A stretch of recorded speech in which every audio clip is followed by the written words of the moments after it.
So in this week's Torah portion, the literal meaning of the start of the first scene we have is that God tells Moses, send spies to check out the land. Rashi, based on the Gemara, says it's not that God asked Moses, rather behind the scenes Moses wanted this. It's a discussion we don't know about, so God says send the spies, like fine. That's why it says Shlakh, like if you want, fine. Nachmanides, who believes there's bigger pshat here, says no, it wasn't Moses' idea.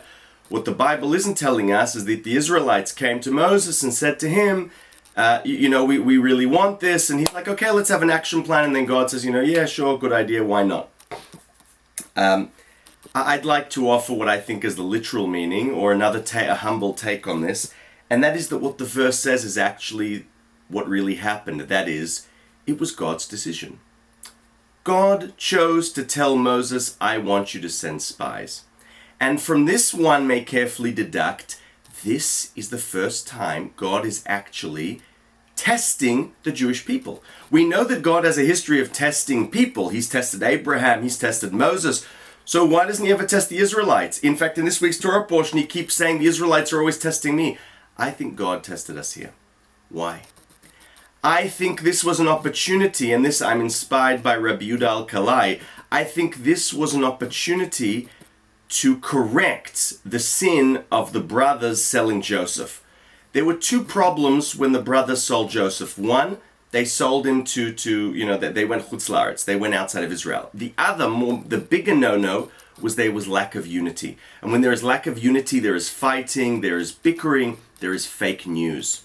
Notice, fake news, when you see fake news, when you're living in a society when there's fake news, that doesn't mean that people say whatever they want. What it means more than anything is that there's lack of unity. Because when there's lack of inherent unity, I feel the need to lie in order to bring the other one down. And so we come back to the Father and say, look, this is what happened. That's fake. The first fake news. Same thing happens here. So God wants to test us, saying, you know what? I want to see if you guys can keep it together. And guess what? I don't think the sin was that we spoke slanderous words. Finally, I don't think the sin was that we spoke slanderous words about Israel. It's a symptom, that fake news, that there was lack of unity.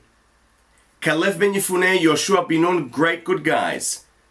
Moses, where are you guys to create a unified Jewish people? That's what God wants. He wants unity, and he wants to see if within this unity you're going to go in. And this, by the way, is why I understand that when the few people suddenly decide, oh great, we're going into Israel, and God says, forget about it, or Moses says, it's not because they don't get it. Going into the land isn't the only goal. It's going into the land unified.